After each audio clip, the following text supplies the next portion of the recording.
veel moeten weg. Zeg maar schuim en bomen, buiten door. Die rollen ook al de hoge zee. Alhoewel, wat proberen we? Want we worden met einde deel echt heel goed koos. En dat, door onze kapelmeester Mart Bekkers, die als de laatste is ontvallen al heel goed. We vergeten zijn vermoeden. Want Mart ordende, leefde muziek, overal moeilijk naar kozen. Daar hebben we alleen Teuvel. Langs komt die scholen om muziek te doseren, de Berthaberg. En natuurlijk die vriend Jens gewoon goed te weg. Wie de eigen brunchshop in Bart ging meer dan 30 jaar terug in de tiet. En hij is ook degene geweest die licht die goed de weg heeft gehouden. En daarna de jaren samen met Anita op donderdagavond even lesvallen bij Amadeus. Het probleem ervan was, wie gezellig erop was, dat de afgelopen te laat terugkwam voor het eten. Ze hebben nog wel goed geoefend, maar ook veel zitten kallen.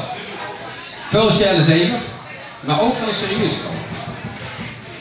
Want Mart was namelijk een zeer sociaal bewogen persoon. Stond altijd klaar. Voor iedereen, zakelijk en privé. Koos op nergens neer op zeggen. En dat bleven veel op hem inpraten. Ik doe ze meer aan zichzelf. Dan noomt hij sociaal en muzikaal hart altijd bij de ogen. Maar uiteindelijk verstand hem toch met de jaren en uiteindelijk ging er dan toch wat meer geleden met Gerry en vooral op het kleedje. En daar, als dan ook nog einde daarvan de trompetnegoosje blazen, maar ja, dan klonk je natuurlijk van trots en ja, dat gewoon nog meer dan goed. Deze en heel veel andere belevenissen beveelden uit de weg in ruim 11 jaar met Mart mogen geneten.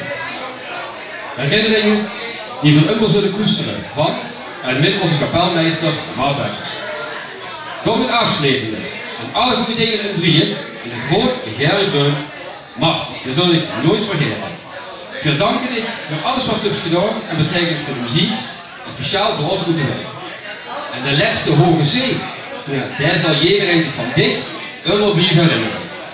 En daarom vragen we ook voor dich, in plaats van onze minuut stilte, 1 minuut daar een applaus voor Mart, zodat je de boven of de kop kunt horen dat de muziek komt uit Limburg, van uit de Kolder, van uit de weg. Mart, bedankt.